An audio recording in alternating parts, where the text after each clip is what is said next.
ദിനം പ്രതി നമുക്ക് ചുറ്റും ഒരുപാട് സ്ഥാപനങ്ങൾ, പുതിയ ബിസിനസ് സ്ഥാപനങ്ങൾ രജിസ്റ്റർ ആവുന്നുണ്ട്. അതിൽ ഒരുപാട് സ്ഥാപനങ്ങൾ രജിസ്റ്റർ ചെയ്യുന്ന ഫോർമാറ്റ് പ്രൈവറ്റ് ലിമിറ്റഡ് എന്നല്ല. ഇത്രയേറെ പ്രൈവറ്റ് ലിമിറ്റഡ് കമ്പനീസ് രജിസ്റ്റർ ചെയ്യുമ്പോൾ അതിൽ ഒരുപാട് സ്ഥാപനങ്ങൾ കണ്ടിന്യൂ ചെയ്യാതെ, സർവൈവ് ചെയ്യാതെ പിന്നോട്ട് പോകുന്നുണ്ട്. ക്ലോസ് ചെയ്യാനുള്ള ഇനീഷ്യേറ്റീവ് എടുക്കുന്നുണ്ട്, അല്ലെങ്കിൽ ഇനാക്റ്റീവ് ആയി പോകുന്നുണ്ട്. അപ്പോൾ കറക്റ്റ് ആയിട്ടുള്ള രീതിയിൽ തന്നെയാണോ ഈ ഫോർമാറ്റുകളൊക്കെ ചൂസ് ചെയ്തിട്ടുള്ളത്? എന്താണ് പ്രൈവറ്റ് കമ്പനി എന്നുള്ളത് അറിഞ്ഞിട്ട് തന്നെയാണോ ഇവർ രജിസ്റ്റർ ചെയ്തിട്ടുള്ളത്? എന്തൊക്കെയാണ് പ്രൈവറ്റ് കമ്പനിയായിട്ട് രജിസ്റ്റർ ചെയ്താൽ നമ്മൾ ശ്രദ്ധിക്കേണ്ട കാര്യങ്ങൾ? നമ്മൾക്ക് പ്രൈവറ്റ് കമ്പനി ആവശ്യമുണ്ടോ എന്ന് നമ്മൾ എങ്ങനെ ചെക്ക് ചെയ്യും? പ്രൈവറ്റ് കമ്പനി രജിസ്റ്റർ ചെയ്ത് കഴിഞ്ഞിട്ടുള്ള ആളുകൾ അതിനെ എങ്ങനെയാണ് മെയിൻറ്റെയിൻ ചെയ്യേണ്ടത്?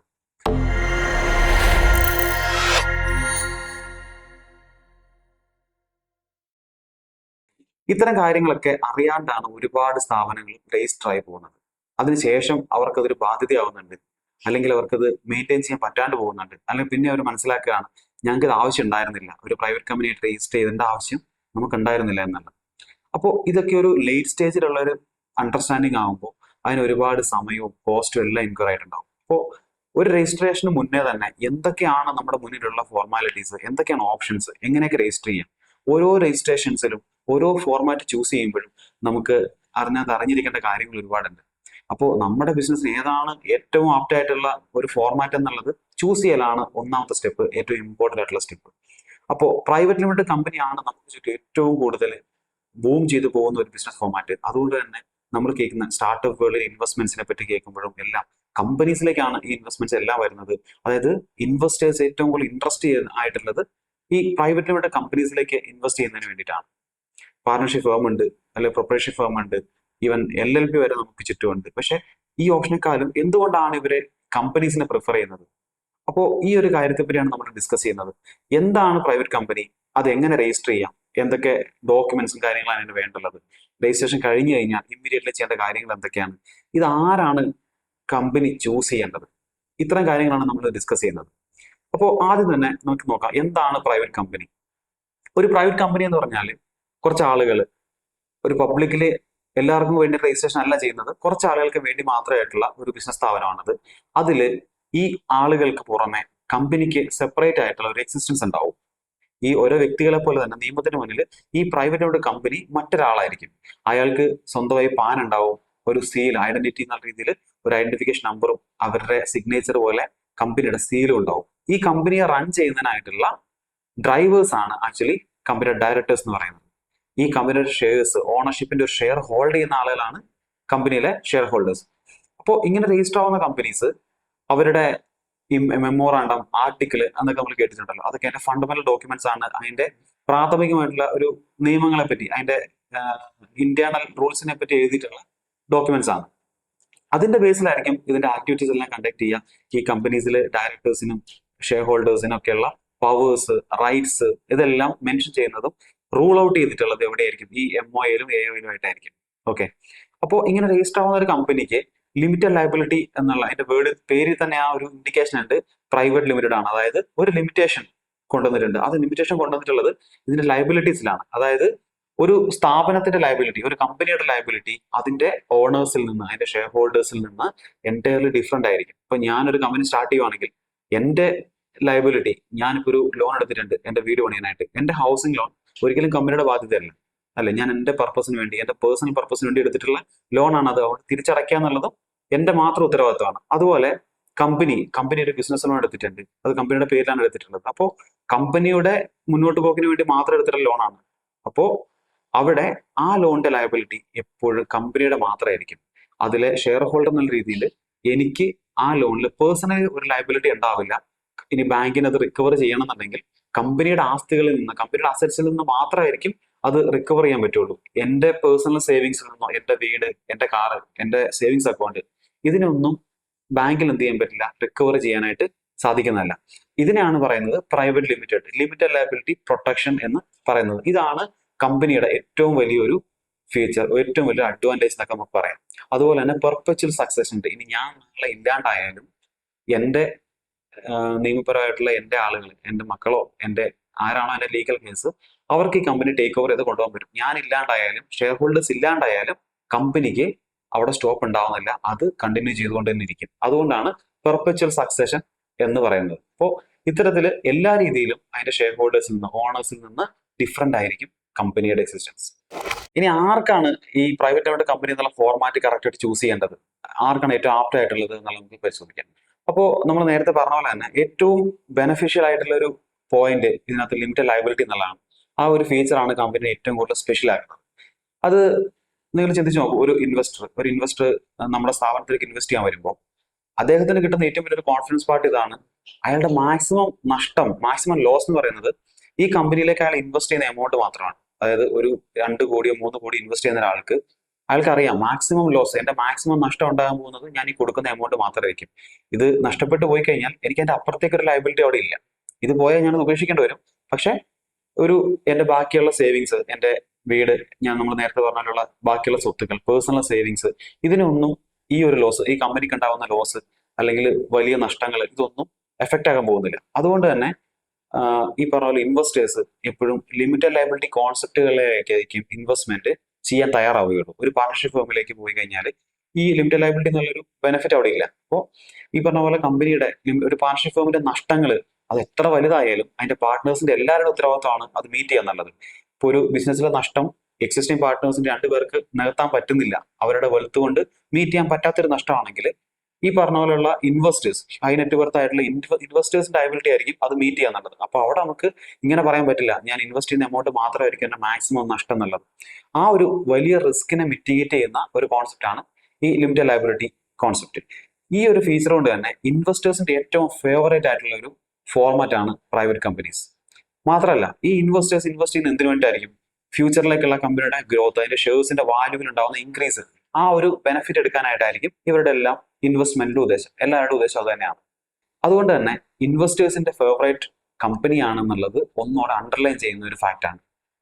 മാത്രമല്ല ഇനി നമ്മളൊരു ഇൻവെസ്റ്റ്മെന്റ് തുടങ്ങുകയാണ്, നമ്മളൊരു സ്ഥാപനം തുടങ്ങുകയാണ്, ഒരു ഇൻവെസ്റ്റ്മെന്റ് എക്സ്പെക്ട് ചെയ്തുകൊണ്ടാണ് നമ്മൾ സ്ഥാപനം തുടങ്ങുന്നതെങ്കിൽ ഇത്രയും കാര്യങ്ങൾ തന്നെ ധാരാളമാണ് നമുക്ക് തീരുമാനിക്കാം.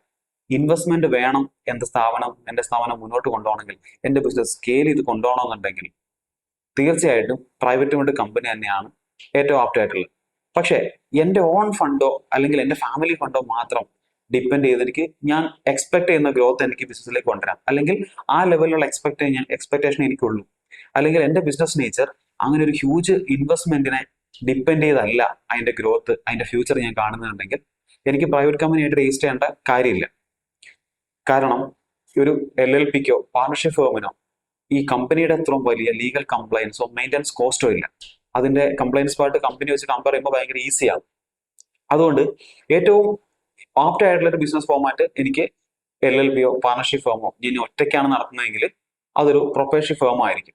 അപ്പോൾ ഫസ്റ്റ് പോയിന്റ് ഇതാണ്, നമ്മളുടെ ബിസിനസ്സിന് ഇൻവെസ്റ്റ്മെന്റ് ആവശ്യമുണ്ടെന്നുണ്ടെങ്കിൽ തീർച്ചയായിട്ടും നമ്മളൊരു പ്രൈവറ്റ് കമ്പനി ആയിട്ടാണ് രജിസ്റ്റർ ചെയ്യേണ്ടത്. അടുത്തതായിട്ട് നമ്മൾ ഫിക്സ് ചെയ്തു നമുക്ക് വേണ്ടത് കമ്പനിയാണ്. ഇനി എങ്ങനെയാണ് അത് രജിസ്റ്റർ ചെയ്തെടുക്കുക? ഫസ്റ്റ് സ്റ്റെപ്പ് നമുക്ക് അതിന്റെ നെയിം ഫിക്സ് ചെയ്യുക എന്നുള്ളതാണ്. നമുക്കറിയാം എൻഡിങ് എപ്പോഴും പ്രൈവറ്റ് ലിമിറ്റഡ് തന്നെ ആയിരിക്കണം. അപ്പോൾ എങ്ങനെയാണ് ബാക്കിയുള്ള അതിന്റെ ഒരു യൂണീക്ക് ആയിട്ടുള്ള പേര് നമ്മൾ ഫിക്സ് ചെയ്യുക?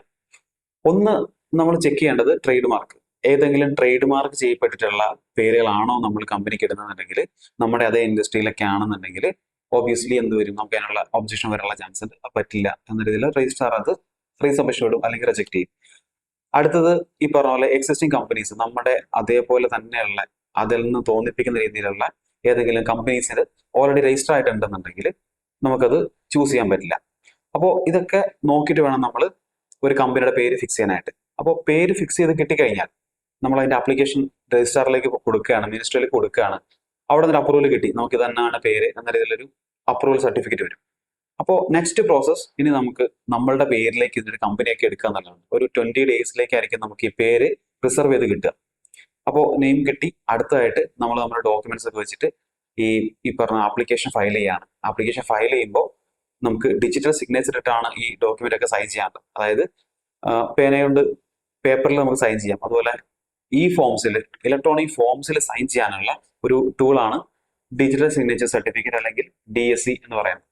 അപ്പോൾ DSC ഒക്കെ ഉപയോഗിച്ച് നമ്മൾ ആപ്ലിക്കേഷൻ ഫില്ല് ചെയ്യുന്നു, സബ്മിറ്റ് ചെയ്യുമ്പോൾ അതിൻ്റെ കൂടെ നമ്മൾ ഡീറ്റെയിൽ ആയിട്ടുള്ള ആപ്ലിക്കൻസിന്റെ ഡീറ്റെയിൽസ് ഇൻക്ലൂഡ് ചെയ്തിട്ടുള്ള ഒരു ഫോം ഉണ്ടാവും. അത് കൂടാണ്ട് കമ്പനിയുടെ നമ്മൾ നേരത്തെ പറഞ്ഞ പോലെ MOA, AOA തുടങ്ങിയിട്ടുള്ള ഫണ്ടമെന്റൽ ഡോക്യുമെന്റ്സ്, അതായത് നമ്മുടെ ഇന്റേണലി ഉള്ള റൂൾസ് ആണ് അതിനകത്ത് പറഞ്ഞത്. ഒരു പാർട്ണർഷിപ്പ് ഫേമിന്റെ അഗ്രിമെന്റ് ഉള്ള പോലെ കമ്പനിക്കുള്ള ഡോക്യുമെന്റ്സ് ആണ് MOA, മെമ്മോറാണ്ടം ആർട്ടിക്കിൾ അല്ലെങ്കിൽ ആർട്ടിക്കിൾ ഓഫ് അസോസിയേഷൻ, ഈ 2 ഡോക്യുമെന്റ്സ് ആയിരിക്കും ഉണ്ടാവുക. അപ്പോൾ ഇതെല്ലാം ഡ്രാഫ്റ്റ് ചെയ്തിട്ടാണ് നമ്മൾ മിനിസ്ട്രിയിലേക്ക് ഫയൽ ചെയ്യുക. അവിടെ നിന്ന് ഇതെല്ലാം വെരിഫൈ ചെയ്തിട്ട് നമ്മളുടെ KYC അടക്കമുള്ള സാധനങ്ങളും നമ്മുടെ കമ്പനിയുടെ അഡ്രസ്സും കാര്യങ്ങളെല്ലാം വെരിഫൈ ചെയ്ത് അവർ തിരിച്ച് നമുക്ക് അപ്രൂവൽ തരും. അപ്രൂവൽ വന്നു കഴിഞ്ഞാൽ ഒരു ഇൻകോർപ്പറേറ്റ് സർട്ടിഫിക്കറ്റ് ഉണ്ടാവും അതിൻ്റെ കൂടെ. അതാണ് നമ്മുടെ കമ്പനി രജിസ്റ്റർ ആയി എന്നുള്ളതിന്റെ ഒരു പ്രൂഫ്. ഇൻകോർപ്പറേറ്റ് സർട്ടിഫിക്കറ്റ് കിട്ടുന്നതോടൊപ്പം തന്നെ നമുക്ക് കമ്പനിയുടെ ടാൻ നമ്പർ, ടാക്സ് ഡിഡക്ഷൻ ചെയ്യുന്നതിനുള്ള ടാൻ നമ്പർ, പാൻ നമ്പർ, ഇതെല്ലാം ഇതിന്റെ കൂടെ തന്നെ പ്രോസസ് ആവും. അപ്പോൾ പ്രോസസ്സ് കംപ്ലീറ്റ് ആവുന്ന കഴിഞ്ഞാൽ നമുക്ക് പാൻ ആപ്ലിക്കേഷൻ സെപ്പറേറ്റ് ചെയ്യേണ്ട വരില്ല, ടാൻ ആപ്ലിക്കേഷൻ ചെയ്യേണ്ട വരില്ല. ഈ ഇൻകോർപ്പറേറ്റ് സർട്ടിഫിക്കറ്റ് കിട്ടുന്നതോടൊപ്പം തന്നെ ഇതെല്ലാം അപ്രൂവ് ആയിട്ടാണ് നമുക്ക് വരിക. ഓക്കെ, അപ്പോൾ ഇതാണ് രജിസ്ട്രേഷൻ പ്രോസസ്സ് വരിക. ഇനി ഇതിന് എന്തൊക്കെ ഡോക്യുമെന്റ്സ് ആണ് നമ്മൾ കൊടുക്കേണ്ടത്? ബേസിക്കലി ഇതിനകത്തുള്ള ഡയറക്ടേഴ്സിന്റെ, ഷെയർ ഹോൾഡേഴ്സിന്റെ ഡോക്യുമെന്റ്സ്, KYC ഡോക്യുമെന്റ്സ് ആയിരിക്കും. ഒന്ന് ആധാർ, പാന്, അല്ലെങ്കിൽ ഡ്രൈവിംഗ് ലൈസൻസ്, അല്ലെങ്കിൽ പാസ്പോർട്ട്. ഇനി ഇതല്ലാണ്ട് പാൻ എന്തായാലും മാൻഡേറ്ററി ആണ്. ഇനി ഇത് കൂടാണ്ട് അവർക്ക് എന്ത് വേണം? ഒരു അഡ്രസ് പ്രൂഫ് ആയിട്ട് നമ്മുടെ ബാങ്ക് സ്റ്റേറ്റ്മെന്റ്, നമ്മൾ ഫുൾ അഡ്രസ്സ് കാണിച്ചിട്ടുള്ള റീസെന്റ് ട്രാൻസാക്ഷൻ ഉള്ള ഒരു ലൈവ് ആയിട്ടുള്ള അക്കൗണ്ട് ആണെന്ന് കാണിക്കാനായിട്ട് റീസെന്റ് ട്രാൻസാക്ഷൻ ഉള്ള ഒരു ബാങ്ക് സ്റ്റേറ്റ്മെന്റ്, അല്ലെങ്കിൽ ഒരു യൂട്ടിലിറ്റി ബില്ല്, കറണ്ട് ബില്ല് ആവാം, നമ്മുടെ പേരിലാണ് ഫുൾ അഡ്രസ്സ് അതിനകത്ത് കാണിക്കുന്നുണ്ടെന്നുണ്ടെങ്കിൽ അത് മതി. അപ്പോൾ ഇതൊക്കെയാണ് നമ്മളുടെ വെരിഫിക്കേഷൻ ആയിട്ട് കൊടുക്കേണ്ടി വരിക. ഇനി ഇത് കൂടാണ്ട് കമ്പനിക്ക് ഒരു രജിസ്റ്റേർഡ് ഓഫീസ് അഡ്രസ് ഉണ്ടാവും, കമ്പനി എവിടെയാണ് നിലനിൽക്കുന്നത് എന്നുള്ളതിന്റെ. അത് ഓപ്ഷനിലാണ്, നമുക്ക് ഇപ്പൊ തന്നെ കൊടുക്കണമെന്നുള്ളത്. വേണമെങ്കിൽ നമുക്ക് രജിസ്ട്രേഷൻ കഴിഞ്ഞിട്ട് ഇപ്പോൾ ഒരു ടെമ്പററി അഡ്രസ് വെച്ച് രജിസ്റ്റർ ചെയ്തിട്ട് പ്രൂഫ് ഒന്നും ആവശ്യമില്ല. അതിനുശേഷം നമുക്ക് ഇത് അപ്ഡേറ്റ് ചെയ്യാനുള്ള ഓപ്ഷൻ ഉണ്ട്. അതിന്റെ ഡോക്യുമെന്റ്സ് വേണ്ടി വരുന്നത് നമ്മൾ റെന്റിനെടുത്ത ബിൽഡിംഗ് ആണെന്നുണ്ടെങ്കിൽ അതിന്റെ റെന്റ് അഗ്രിമെന്റ്, ഒരു യൂട്ടിലിറ്റി ബില്ല്, പിന്നെ ഡീറ്റെയിൽ ആയിട്ടുള്ള ഫുൾ അഡ്രസ്സ്, ഇതാണ് വേണ്ടി വരിക. ഇനി അങ്ങനെയല്ല, ഏതെങ്കിലും ഡയറക്ടേഴ്സിന്റെ ഓൺ ആയിട്ടുള്ള ഒരു ബിൽഡിംഗ് ആണ്, അല്ലെങ്കിൽ ഷെയർ ഹോൾഡേഴ്സ് ഓൺ ചെയ്യുന്ന ബിൽഡിംഗ് ആണെന്നുണ്ടെങ്കിൽ അത് നമുക്ക് റെന്റ് അഗ്രിമെന്റ് എടുക്കേണ്ട കാര്യമില്ല. നമുക്ക് ഇവരുടെ NOC മേടിച്ചിട്ട് ചെയ്യാൻ പറ്റും. ഈ റെന്റഡ് ആണെങ്കിൽ NOC ആവശ്യമുണ്ട്. ബിൽഡിംഗ് ഓണറുടെ ഇങ്ങനെ ഒരു സ്ഥാപനം ഇവിടെ നടത്തുന്നതിന് ആൾക്ക് കുഴപ്പമൊന്നുമില്ല, ഒബ്ജക്ഷൻ ഒന്നും ഇല്ല എന്ന് കാണിച്ചിട്ടുള്ള ഒരു NOC. അപ്പോൾ ഇതൊക്കെ ജസ്റ്റ് ഒരു ഫോർമാലിറ്റീസ് മാത്രമാണ് അവരുടെ സൈൻ ചെയ്ത് മേടിക്കാന്നുള്ളതേ ഉള്ളൂ. അതേപോലെ നമ്മുടെ കമ്പനി രജിസ്റ്റർ ചെയ്യുമ്പോൾ നമ്മൾ മെയിൻ ആയിട്ട് നമ്മുടെ MOAയിൽ ശ്രദ്ധിക്കേണ്ട ഒരു കാര്യമാണ് നമ്മുടെ ഒബ്ജക്റ്റീവ് ക്ലോസ്. ഒബ്ജക്റ്റീവ് ക്ലോസ് എന്ന് പറഞ്ഞാൽ നമ്മുടെ കമ്പനി രജിസ്റ്റർ ആയിട്ടുള്ളതിന്റെ ഉദ്ദേശം എന്താണ്, നമ്മളുടെ ആക്ടിവിറ്റീസ് എന്തൊക്കെയാണ് നമ്മൾ പ്ലാൻ ചെയ്തിട്ടുള്ളത്, ഇതെല്ലാം കവർ ചെയ്യുന്ന, അതിന്റെ സ്കോപ്പിനെ ഡിഫൈൻ ചെയ്യുന്ന ഒരു പോർഷനാണ് ഈ ഒബ്ജക്റ്റീവ് ക്ലോസ്. അവിടെ നമ്മൾ പറയാൻ പോകുന്നത് നമ്മുടെ കമ്പനി ഫോം ചെയ്തിട്ടുള്ളത് ഇന്ന ആക്ടിവിറ്റീസ് ചെയ്യുന്നതിന് വേണ്ടിയിട്ടാണ്. ഇതൊക്കെയാണ് കമ്പനി ഫോം ചെയ്തുകൊണ്ട് ഉദ്ദേശിക്കുന്നത്, അതാണ് നമ്മൾ പറയാൻ ഉദ്ദേശിക്കുന്നത്. അപ്പോൾ നമ്മളുടെ ബിസിനസിന്റെ സ്കോപ്പ്, ഇനി നമ്മളിപ്പോൾ ചെയ്യുന്ന ആക്ടിവിറ്റി മാത്രമാവില്ല ഫ്യൂച്ചറിൽ പ്ലാൻ ചെയ്തിട്ടുണ്ടാവുക, കുറച്ചുകൂടെ കൂടുതൽ ചെയ്യാൻ ആഗ്രഹിക്കുന്നുണ്ടാവും, അല്ലെ ഡിഫറെന്റ് ഏരിയാസിലേക്ക് പോകാൻ ആഗ്രഹിക്കുന്നുണ്ടാവും. അങ്ങനെയൊക്കെ ആണെങ്കിൽ നമ്മളുടെ എല്ലാ ആക്ടിവിറ്റീസും കവർ ചെയ്യുന്ന രീതിയിൽ ഇത്തിരി വൈഡ് ആയിട്ട് തന്നെ MOAയിൽ ഒബ്ജക്റ്റീവ് ഡ്രാഫ്റ്റ് ചെയ്യേണ്ടത് ഇമ്പോർട്ടൻ്റ് ആണ്. അത് പെർട്ടിക്കുലർലി ഇന്ന ആക്ടിവിറ്റീസ് എടുത്തു വരേണ്ട കാര്യമില്ല, പക്ഷെ ബ്രോഡായിട്ട് സംസാരിക്കുക, പക്ഷെ ഡീപ്പായിട്ട് ഉള്ള ഒബ്ജക്റ്റീവ്സ് കവർ ആവുന്ന പോലെ ഒരു ഒബ്ജക്റ്റീവ് ഡ്രാഫ്റ്റ് ചെയ്യുന്നത് ഭയങ്കര ഇമ്പോർട്ടൻ്റ് ആണ്. അപ്പോൾ അത് ഡ്രാഫ്റ്റ് ചെയ്യുമ്പോൾ എപ്പോഴും ഇപ്പോൾ നമ്മുടെ ചാർട്ടേഡ് അക്കൗണ്ടന്റോ കമ്പനി സെക്രട്ടറിയോ അഡ്വക്കേറ്റോ ആര് തന്നെയാണ് നമ്മുടെ കമ്പനി രജിസ്റ്റർ ചെയ്ത് തരുന്നെങ്കിലും ഒബ്ജക്റ്റീവ് ക്ലോസ് നിർബന്ധമായിട്ട് നമ്മൾ വെരിഫൈ ചെയ്യണം ഫയൽ ചെയ്യുന്നതിന് മുന്നേ തന്നെ.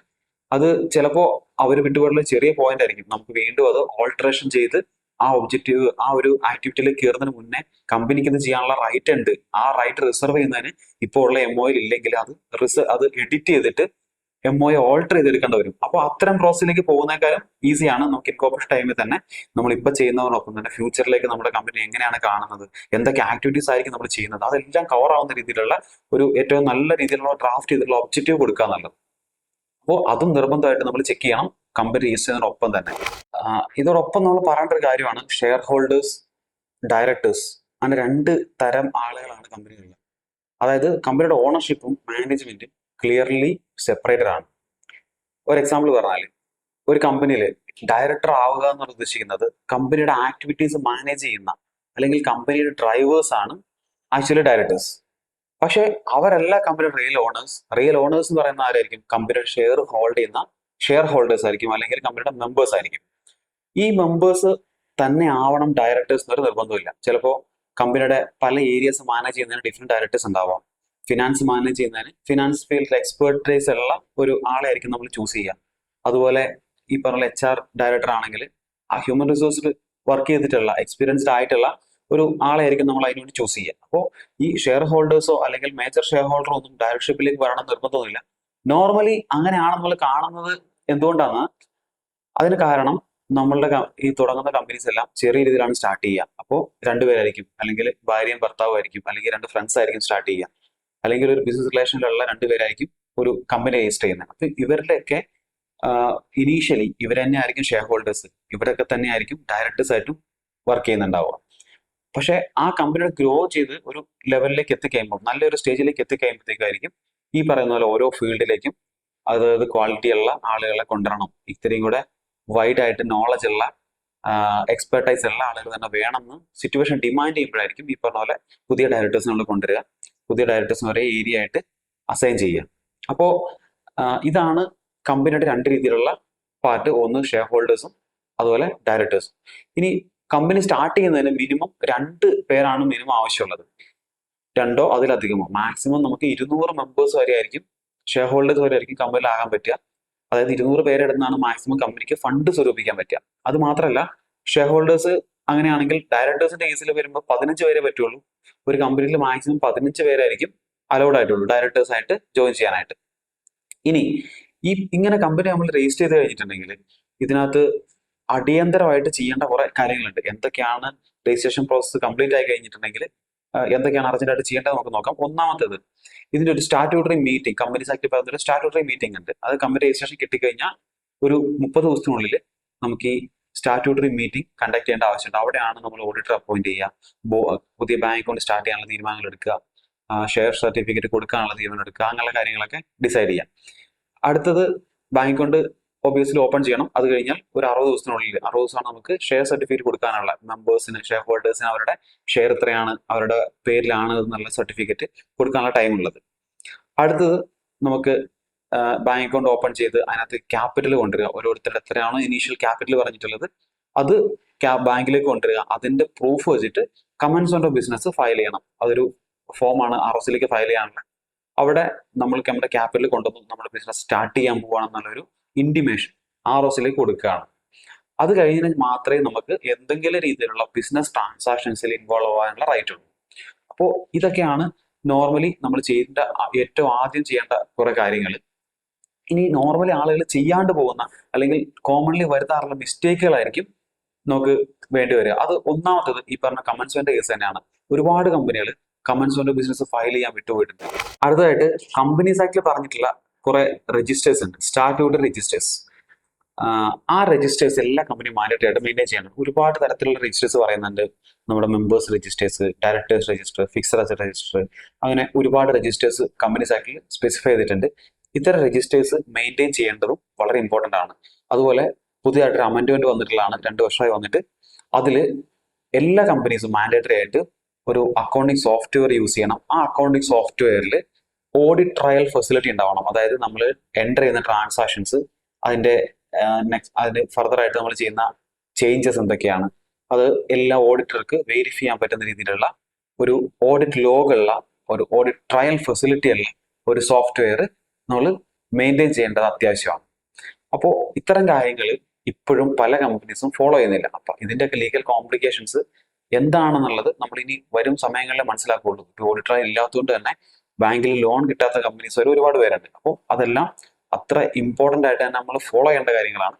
അപ്പോൾ ഒരു കമ്പനി രജിസ്റ്റർ ചെയ്യാനായിട്ട് നമുക്ക് ഇത്തരം ഡോക്യുമെന്റ്സ് ആണ് വേണ്ടത്. ആരൊക്കെയാണ്, എപ്പോഴൊക്കെയാണ് കമ്പനി രജിസ്റ്റർ ചെയ്യേണ്ടത്, എന്താണ് കമ്പനി, ഇതെല്ലാം നമ്മൾ ക്ലിയർ ആയിട്ട് മനസ്സിലാക്കി.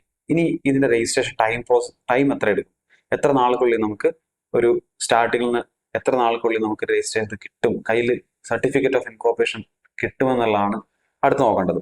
നോർമലി നമുക്കൊരു 20 ഡേയ്സ് ആയിരിക്കും നമ്മൾ കൺസിഡർ ചെയ്യുന്ന ടൈം.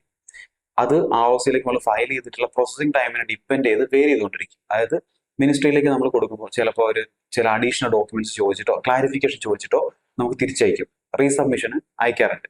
അപ്പൊ അങ്ങനെയാണെങ്കിൽ അത് ഒന്നുകൂടെ പ്രോസസിങ് ടൈം കൂടും. അത് മാത്രമല്ല ചിലപ്പോൾ ഇനി റീസബ്മിഷൻ വന്നില്ലെങ്കിലും ഈ പ്രോസസിങ് ടൈം ഒരു റീസണും ഇല്ലാണ്ട് തന്നെ ചിലപ്പോൾ ഡിലേ ആവാറുണ്ട്, ചിലപ്പോൾ നേരത്തെ വരാറുണ്ട്. അപ്പോൾ ഒരു പോർഷൻ ഗവൺമെന്റിലേക്ക് നമ്മൾ സബ്മിറ്റ് ചെയ്ത് കഴിഞ്ഞാലുള്ള ഒരു ടൈം പീരീഡ് അത് ഹൈലി വേരിയബിൾ ആണ്. അത് ചിലപ്പോൾ 1 മാസം വരെയൊക്കെ മുന്നോട്ട് പോകാൻ പറ്റും. അപ്പോൾ നോർമലി നമ്മൾ കൺസിഡർ ചെയ്യേണ്ട ഒരു ആവറേജ് ടൈം എന്നുള്ളത് 15 days to 20 days ആയിരിക്കും എക്സ്പെക്ട് ചെയ്യേണ്ടത്. ഇപ്പോൾ കമ്പനി രജിസ്റ്റർ ചെയ്യേണ്ട പ്രോസസ്സും എല്ലാം ക്ലിയർ ആയി നമുക്ക്. ഇനി ഏറ്റവും ഇമ്പോർട്ടൻ്റ് ആയിട്ടുള്ള ഒരു കാര്യം, നമ്മുടെ ബിസിനസ് ഒക്കെ എല്ലാവരും ബിസിനസ് ചെയ്ത് വളർന്ന് മുന്നോട്ട് പോവുകയാണ്, നമ്മുടെ സ്വപ്നങ്ങളും വളർന്നുകൊണ്ടിരിക്കുകയാണ്. അതുപോലെ തന്നെ നമ്മളുടെ പാർട്ട്നേഴ്സിന്റെ ഇടയിലുള്ള അണ്ടർസ്റ്റാൻഡിങ് അത് ഏറ്റവും ഇമ്പോർട്ടൻ്റ് ആയിട്ടുള്ള കാര്യമാണ്. ഇപ്പോൾ ചില ആളുകൾ നമ്മുടെ അടുത്ത് വരാറുണ്ട്. ഇപ്പോൾ എന്നെ തന്നെ സമീപിക്കുന്ന ഒരുപാട് ആളുകൾ ഇങ്ങനെ ചെയ്യാറുണ്ട്. ഇനീഷ്യലി അവർ വരുമ്പോഴത്തേക്കും രണ്ടുപേർക്കും ഒരേ മനസ്സായിരിക്കും, ഒരേ ഐഡിയ ആയിരിക്കും. അവർ കമ്പനിക്ക് രജിസ്റ്റർ ചെയ്തു, 1, 2, 3 വർഷം കഴിയുമ്പോൾ അവരുടെ തോട്ട് പ്രോസസ് മാറും, അവരുടെ വിഷൻ മാറും, മിഷൻ മാറും, അവരുടെ ഇന്റൻഷൻസ് തന്നെ മാറും. അപ്പോൾ ഈ പറഞ്ഞ പോലെ നേരത്തെ വന്ന 2 ഫ്രണ്ട്സ് ആവില്ല നമ്മുടെ അടുത്തേക്ക് വരുന്നത്. നമ്മുടെ അടുത്ത് പിന്നെ അപ്രോച്ച് ചെയ്യുന്നത് ആ കമ്പനിയുടെ മാനേജിങ് ഡയറക്ടേഴ്സോ അല്ലെങ്കിൽ ഡയറക്ടേഴ്സോ ചെയർമാനോ ഒക്കെ ആയിരിക്കും നമ്മുടെ അടുത്തേക്ക് വരിക. അപ്പോൾ ആ റോളിലേക്ക് അവർ കയറി കഴിയുമ്പോൾ അവരുടെ ഈ ഡിസ്പ്യൂട്ട്സ്, ഈ ഒപ്പീനിയനിൽ ഉണ്ടാവുന്ന ഒരു സ്വരച്ചേർച്ച ഇല്ലായ്ക, ഈ സ്വരച്ചേർച്ച ഇല്ലായ്ക, ഡിസ്പ്യൂട്ട് എപ്പോഴും എല്ലാ ബിസിനസ്സുകളെയും തകർക്കുന്ന ഒരു കാരണമാവാറുണ്ട്. മിക്കപ്പോഴും അങ്ങനെ ആവാറുണ്ട്. അത് നല്ല രീതിയിൽ മുന്നോട്ട് പോകേണ്ട ബിസിനസ്സുകൾ ഈ അണ്ടർസ്റ്റാൻഡിങ് ഇല്ലാത്തതുകൊണ്ട് മാത്രം വളർച്ച മുരടിച്ച് നിൽക്കുക അല്ലെങ്കിൽ തകർന്നു പോവുക ചെയ്യുന്ന ഒരു സിറ്റുവേഷൻ ഒരുപാട് ഉണ്ടായിട്ടുണ്ട്. അപ്പോൾ ഇങ്ങനെയുള്ള ഒരു ഡിസ്പ്യൂട്ടിലേക്ക് നമ്മൾ പോകാണ്ടിരിക്കാനായിട്ട് നമ്മൾ ഏറ്റവും ആദ്യം തന്നെ ചെയ്തു വെക്കേണ്ട ഒരു കാര്യമാണ് ഒരു ഫൗണ്ടേഴ്സ് എഗ്രിമെന്റ് പ്രിപ്പയർ ചെയ്യാന്നുള്ളത്. നാളെ വാക്കുകൊണ്ട് പറഞ്ഞ കാര്യങ്ങളൊന്നും എവിടെ ഉണ്ടാവില്ല. ഏറ്റവും നല്ലത് അതൊരു എഗ്രിമെന്റ് ആക്കുക. നമ്മൾ തമ്മിലുള്ള അണ്ടർസ്റ്റാൻഡിങ് എത്രത്തോളം സ്പെസിഫിക് ആകാൻ പറ്റുമോ അത്രത്തോളം സ്പെസിഫിക് ആവുക. അത് ഒരു എഗ്രിമെന്റ് ആക്കി രജിസ്റ്റർ ചെയ്ത് കഴിഞ്ഞാൽ നാളത്തേക്കുള്ള ഒരു റെഫറൻസ് ആയി നമ്മുടെ അടുത്ത്, നാളെ നമുക്കറിയാം നമ്മൾ ഇതൊക്കെ എഗ്രി ചെയ്തിട്ടാണ് ചെയ്യുന്നത്. അപ്പോൾ ആ ഒരു ലിമിറ്റേഷൻ ഉള്ളിൽ നിന്നുകൊണ്ട് തന്നെ, അല്ലെങ്കിൽ ആ ഒരു വിഷൻ ഉള്ളിൽ നിന്നുകൊണ്ട് തന്നെ കമ്പനിക്ക് വേണ്ടി വർക്ക് ചെയ്യാനായിട്ട് എല്ലാവർക്കും, ഫൗണ്ടേഴ്സിന് എല്ലാവർക്കും കൊടുക്കുന്ന ഒരു പ്രചോദനമാവും ഈ ഒരു ഫൗണ്ടേഴ്സ് എഗ്രിമെന്റ്. അപ്പോൾ ഇമ്പോർട്ടന്റ് ആയിട്ട് ചെയ്യേണ്ട കാര്യമാണ് ഫൗണ്ടേഴ്സ് എഗ്രിമെന്റ്.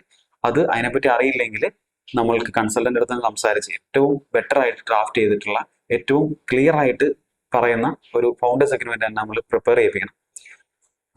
അതാണ് നമ്മളിന്ന് ഡിസ്കസ് ചെയ്യാൻ ഉദ്ദേശിച്ച കാര്യങ്ങളൊക്കെ കവർ ചെയ്തു തോന്നുന്നു.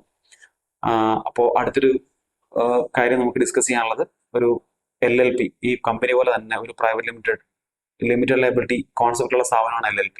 പക്ഷേ നമ്മളിപ്പോൾ പറഞ്ഞ കാര്യങ്ങളിൽ നിന്ന് ഒരുപാട് വ്യത്യസ്തമായിട്ടുള്ള ഫീച്ചേഴ്സ് ആണ് LLPക്ക് ഉള്ളത്. അപ്പോൾ LLP എന്താണെന്നുള്ളത് നമുക്ക് മറ്റൊരു സെഷനിൽ നോക്കാം. Thank you.